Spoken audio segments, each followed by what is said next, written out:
Welcome back to our YouTube channel. আশা করি সকলে ভালো আছো। এখানে আমরা যে সমস্ত ম্যাথ নিয়ে এখন আলোচনা করব সেগুলি মাধ্যমিক পরীক্ষার জন্য ইম্পর্টেন্ট।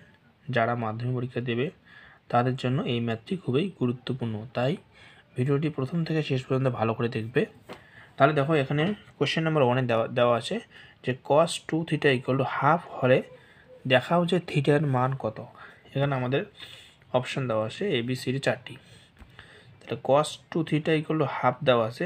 আমরা জানি হাফ মানে কত, হাফ মানে cos π/3, অর্থাৎ পাই মানে কত 180 ডিগ্রি, আর π/3 হবে 180/3। তাহলে ভাগ করলে কত হবে 60, অর্থাৎ π/3 মানে হচ্ছে 60 ডিগ্রি, অর্থাৎ 60 ডিগ্রি।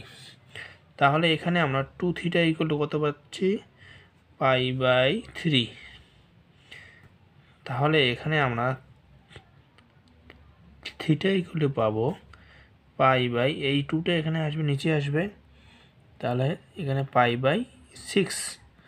তাহলে π/6 মানে আমাদের 30 ডিগ্রি।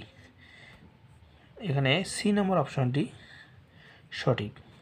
একটা জিনিস মনে রাখবে, পাই মানে 180, তাহলে π/3 মানে এটাকে যদি আমি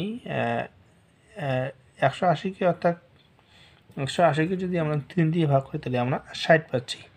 একইভাবে π/6 মানে কত হবে 180/6, তাহলে এখানে হবে 30 ডিগ্রি। তাহলে আমরা জানি কি 318, তাহলে এখানে আসছে আমাদের 30 ডিগ্রি। এখন আমরা যাচ্ছি কোশ্চেন নাম্বার 2-তে। বলা আছে যে cos 40 degree plus theta minus sine 50 degree minus theta এর মান আমরা বের করব।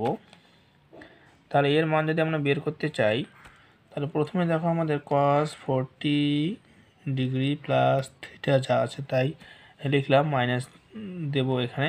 তাহলে এখানে সাইন 50 মাইনাস থিটা দেওয়া আছে, তাহলে এটাকে আমরা লিখতে পারি cos 90 degree minus 50 minus theta. তাহলে এখানে আমরা একটা সেকেন্ড ব্র্যাকেট দিয়ে দিলাম, কারণ আমরা জানি যে সাইন থিটা মানে কি cos 90 মাইনাস থিটা, অর্থাৎ 90 ডিগ্রি মাইনাস থিটা হচ্ছে আমাদের সাইন থিটা। তাহলে এই সূত্রটা এখানে আমরা ব্যবহার করে আমরা কিন্তু এই যে cos 90 ডিগ্রি মাইনাস 50 মাইনাস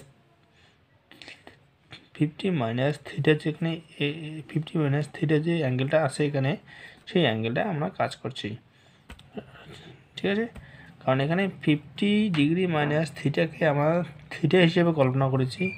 দেখো, তাহলে এটাকে যদি থিটা হিসেবে কল্পনা করি তাহলে সাইন থিটাকে লিখতে পারি cos 90 মাইনাস থিটা। তাহলে cos 90 লিখলাম, এই সূত্রের 90 লিখলাম, লিখে এই যেহেতু এখানে থিটা ধরেছি 50 মাইনাস থিটা, তাহলে মাইনাস দিয়ে এই দেখো এই সূত্রে এখানে মাইনাস আছে, তার জন্য এখানে মাইনাস দিলাম। তাহলে এখানে 50 ডিগ্রি মাইনাস থিটা আমরা লিখতে পারি। এবার এখানে cos 40 ডিগ্রি প্লাস থিটা যা আছে তাই লিখলাম। এখন দেখো cos 90 এই মাইনাস দিয়ে যদি গুণ করে দিয়ে মাইনাস 50, আবার দেখো এখানে মাইনাসে মাইনাসে প্লাস, তাহলে থিটা এখানে হয়ে যাচ্ছে, কারণ এই যে মাইনাসে মাইনাসে প্লাস হয়ে যাচ্ছে এখানে। এরপরে cos 40 degree plus theta minus, এখন দেখো cos লিখে 90 মাইনাস 50 কত আসছে আমাদের 40 প্লাস থিটা, এখানে উপরে এবার ডিগ্রি দিয়ে দেবে। তাহলে দেখো এখানে cos 40 degree plus theta minus cos 40 degree plus theta আমাদের এখানে 0 হয়ে যাচ্ছে। তাহলে এখানে আমরা দেখতে পাচ্ছি অপশন সি আমাদের সঠিক আনসার। এরপরে যাচ্ছি নেক্সট কোশ্চেনে। দেখো এখানে বলা আছে tan theta plus 15 degree equal two 1 হলে আমাদের দেখাইতে হবে সাইন 2 থিটার মান কত। তাহলে আমরা জানি tan theta plus 15 equal to 1, এখানে আমাদের দেওয়া আছে। তাহলে 1কে আমরা লিখতে পারি tan 45, অর্থাৎ tan π/4 মানে তো আমাদের 45। এটা আমাদের কেমন করে আসলো, আমরা জানি পাই মানে 180, নিচে 4, এবার 180কে যদি আমরা 4 দিয়ে কাটি তাহলে আমাদের আসবে 45 ডিগ্রি। তাহলে আমরা জানি যে ট্যান 45 ডিগ্রি এর মান হচ্ছে 1। তাহলে এই একের জায়গায় আমরা এটা লিখতে পারি। এবার দেখো এখানে theta plus 15 degree equal to π/4 আমরা লিখতে পারি। π/4 জায়গায় আমরা 45ও আমরা লিখতে পারি। এবার এখানে থিটা প্লাস 15 ডিগ্রি যা আছে তাই আছে। এখন দেখো এখানে থিটা ইকুয়াল টু কত আসবে, 45 মাইনাস 15, তাহলে এখানে আসবে আমাদের 30। এখন আমাদের বের করতে বলছে সাইন 2 থিটা। তাহলে দেখো সাইন 2 থিটা কত, তাহলে সাইন 2 × 30 মানে এখানে আসবে আমাদের সাইন 60। আমরা জানি সাইন 60 মানে √3/2। তাহলে এখানে আমাদের অপশান ডি নাম্বারটি সঠিক, কারণ সাইন 60 মানে √3/2। এখন যাচ্ছি আমরা কোশ্চেন নাম্বার 4-এ। দেখো এখানে বলা আছে tan 73 degree equal two x, তাহলে আমাদের দেখাতে বলছে ট্যান 17 ডিগ্রি এর মান কত। তো আমরা জানি ট্যান 73 ডিগ্রি মানে ট্যান 90 মাইনাস 17, কারণ 90 থেকে 17 যদি আমরা বাদ দিই তাহলে আমরা 73 পাবো। তাহলে এখানে ইকুয়াল টু এক্স দেওয়া আছে, আমরা ইকুয়াল টু এক্স আমরা কিন্তু লিখে দিলাম। এখন দেখো এখানে আমরা যে সূত্রটি ব্যবহার করব, যে ট্যান 90 মাইনাস থিটাকে লিখতে পারি কট থিটা। এখন এখানে 17টাকে যদি থিটা হিসেবে কল্পনা করি তাহলে এই টার্মটুকু আমরা লিখতে পারি কট 17 ডিগ্রি। এখানে ডিগ্রি দেওয়া আছে, ডিগ্রি দিয়ে দিলাম, ঠিক আছে। এখন ইকুয়াল টু আমরা এক্স লিখব। তো আমাদের কিন্তু বের করতে হবে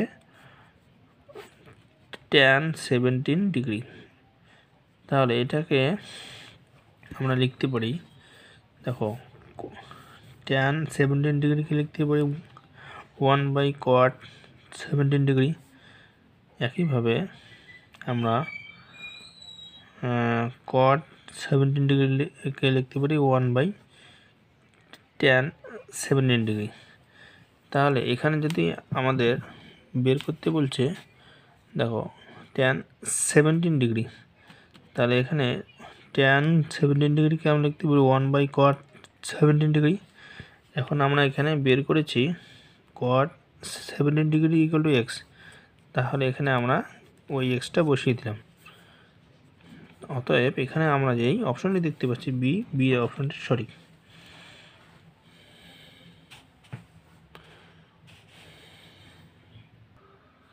এখানে আমরা যে সূত্রটি ইউজ করেছি সেটি হচ্ছে tan 90 minus theta equal two কট থিটা, এবং এখানে আমরা পেলাম কট 17 ডিগ্রি ইকুয়াল টু এক্স পেলাম, এবং আমরা জানি ট্যান 17 ডিগ্রি মানে 1/cot 17 ডিগ্রি।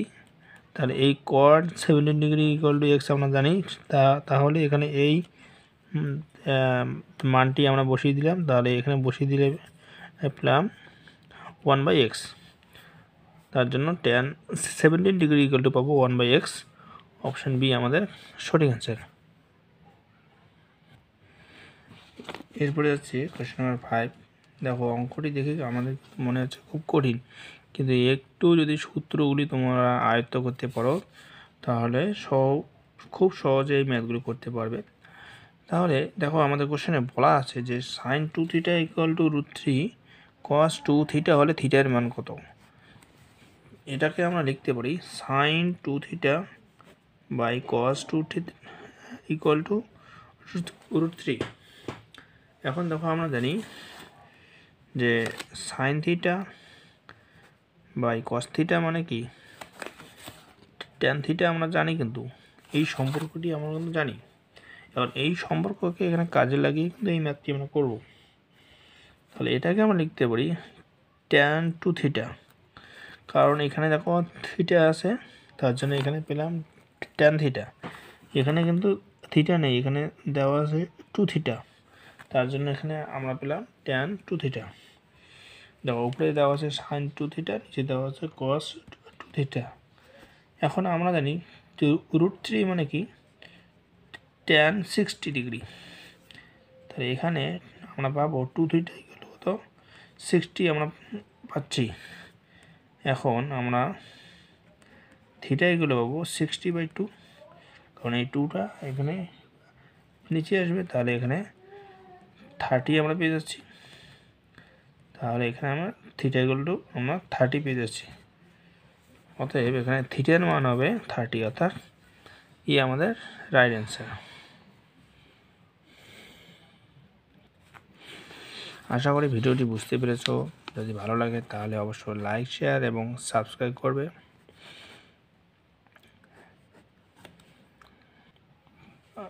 তোমাদের যদি ভিডিও ভালো লাগে অবশ্যই কমেন্ট করে জানাবে তোমাদের এই ধরনের ভিডিও আরও লাগবে কিনা।